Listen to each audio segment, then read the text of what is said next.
Hello. Hello, मैं Sanjay sir अपने और आपके बेहतरीन चैनल द इंडियन क्लासेस पे आपका फिर से एक बार दोबारा बहुत बहुत स्वागत करता हूं।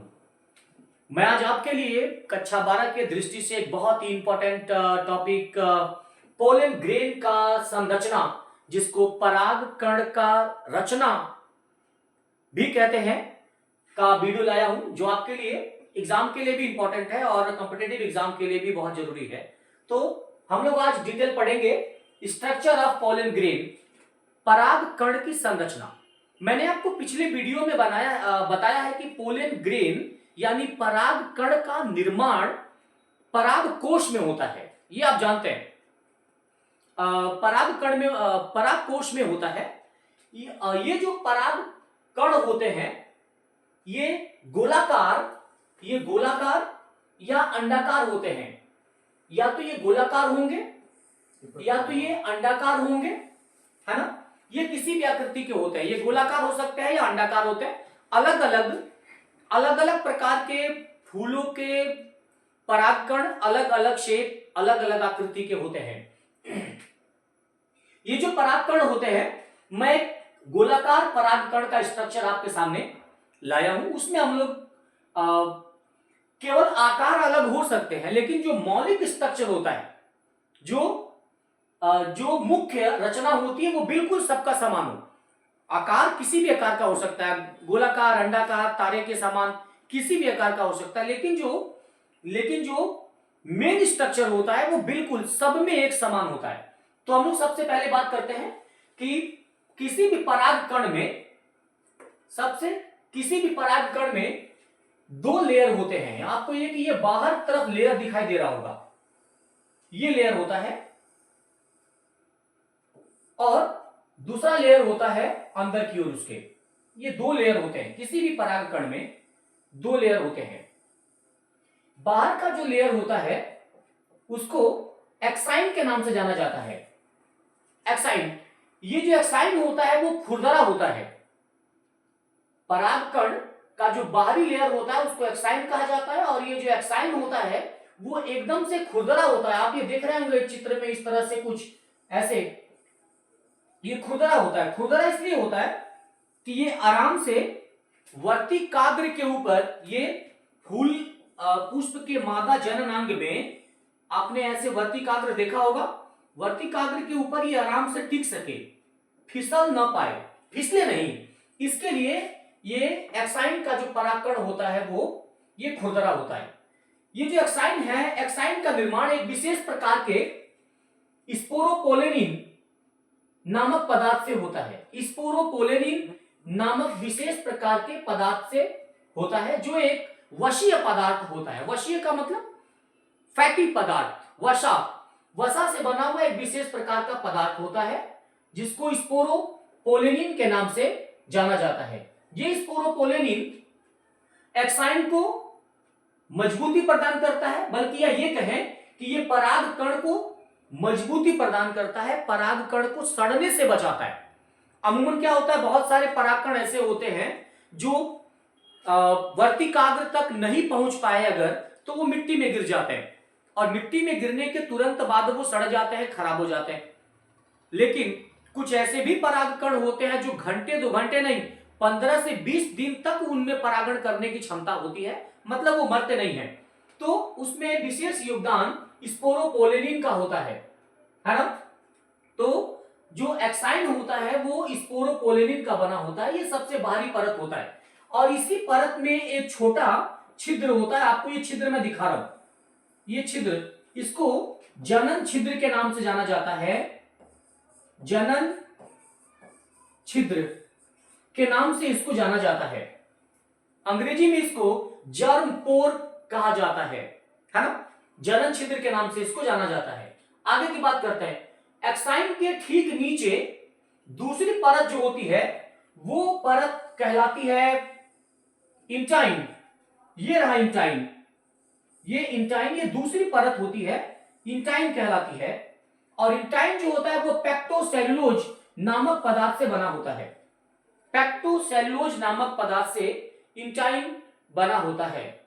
तीसरी बात यह कहें कि इंटाइन के अंदर ये कोशिका द्रव्य होता है।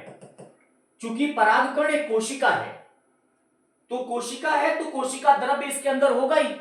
तो कोशिका है इसलिए इसके अंदर कोशिका द्रव्य पाए जाते हैं। और इस कोशिका द्रव्य में एक बड़ा केंद्रक भी होता है। ये रहा बड़ा केंद्रक, है ना। और केंद्रक के अंदर ये क्रोमोसोम होते हैं ऐसे। तो ये इसके बीचों बीच या एक बड़ा केंद्रक होता है और केंद्रक के अंदर क्रोमोसोम पाए जाते हैं। आगे की बात करते हैं। ये जो परागकण होते हैं, परागकण के अंदर मैंने कहा कि जनन छिद्र होते हैं। जनन छिद्र थोड़ा याद करने की बात, आप इस बात पे ध्यान दीजिएगा। एक बीजपत्री परागकण में केवल एक ही जनन छिद्र होता है। एक बीजपत्री परागकण में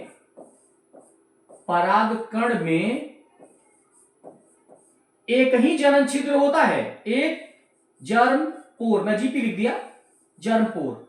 मतलब एक, अगर कोई ऐसा परागकण है जो एक बीजपत्री फूल का है, तो उसमें केवल एक ही जर्म पोर होगा, एक ही जनन छिद्र होगा। देखो ये इसमें मैंने केवल एक ही बनाया हुआ है। इसका मतलब यह है कि ये जो परागकण है वो एक बीजपत्री पुष्प का परागकण है। अब एक बीजपत्री क्या होते हैं और द्विबीजपत्री क्या होते हैं, इसके विषय में हम लोग किसी और दिन किसी और टॉपिक पे चर्चा कर लेंगे। तो एक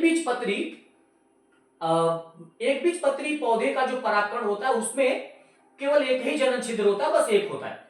द्विबीजपत्री पौधे का जो परागकण होता है उसमें एक नहीं होता, एक नहीं होता, दो या तीन, स्पेशली तीन होता है। द्विबीजपत्री पौधे के परागकण में तीन जनन छिद्र होते हैं। आप इस बात को याद रखिएगा, क्योंकि बहुविकल्पी क्वेश्चन में यह बात पूछता है कि एक बीजपत्री पौधे के परागकण में जनन छिद्र की संख्या कितनी होती है, या द्विबीजपत्री पौधे के परागकण में जनन छिद्र की संख्या कितनी होती है, जर्मपोर की संख्या कितनी होती है। तो अमूमन तीन ही होती है। आगे की बात करते हैं। इसी जनन छिद्र से पराग नली निकलते हैं, है ना। ये जो मैं नीचे लंबा वाला ये डायग्राम बनाया हूं, ये पहले से मैंने बना रखा है। ये जो लंबा वाला डायग्राम बनाया है इसको पराग नली कहते हैं। और इस पराग नली की खोज जेबीएमएसी नामक वैज्ञानिक ने किया था। जेबीएमएसी, है ना, नामक वैज्ञानिक ने किया था। पहली बार अंकुरित होती हुई परागकण में इन्होंने सबसे पहले 1824 ईस्वी में जेबीएमएसी ने पराग नली की खोज की। इस परागकण से ये जो पतली लंबी धागे जैसी रचना निकली हुई दिखाई दे रही है, ये पराग नली कहलाती है। और ये पराग नली जेबीएमएसी के द्वारा 1824 ईस्वी में खोजा गया। अब आगे बात करते हैं इसके कार्य के ऊपर। इसका काम क्या होता है, ये जो अच्छा ठीक है, मैं कुछ एग्जाम के बहुविकल्पी क्वेश्चन या फिर कॉम्पिटिटिव एग्जाम के पॉइंट ऑफ व्यू से दो क्वेश्चन आपके सामने रखता हूं। दुनिया का सबसे छोटा परागकण कौन है ना, स्मॉलेस्ट पॉलन ग्रेन, तो वो होता है मायोसोटिस एसपीपी। ये मायोसोटिस एसपीपी दुनिया का सबसे छोटा परागकण है, जो केवल 2.5 से 5 माइक्रोमीटर आकार का होता है। ये 2.5 से 5 माइक्रोमीटर आकार का होता है। अगर दूसरी बात ये भी पूछ सकता है, दुनिया का सबसे बिगेस्ट पोलन ग्रेन परागकण क्या होता है, तो वो हम और आपके सामने मौजूद होता है, वो है मक्का। मक्का का परागकण बड़ा परागकण होता है, जिसका जो 90 से 100 माइक्रोमीटर के आसपास का होता है। तो इस तरह से सबसे छोटा एसपीपी यानी मायोसोटिस एसपीपी और सबसे बड़ा मक्का का परागकण, ये दुनिया का सबसे छोटा और बड़ा परागकण में इनकी गिनती होती है। अब इनके काम के विषय में जान लेते हैं। जो पोलन ग्रेन यानी परागकण होता है, जो पोलन ग्रेन होता है, इसी के कारण, जो पोलन ग्रेन होता है, इसी के कारण निषेचन संभव होता है। ये पराग कोश है, पराग कोश से परागकण वर्तिकाग्र पर आती है, वर्तिकाग्र पर आती है, ये वर्तिकाग्र पर आ गया, इस क्रिया को बोलते हैं परागण, इस क्रिया को बोलते हैं परागण।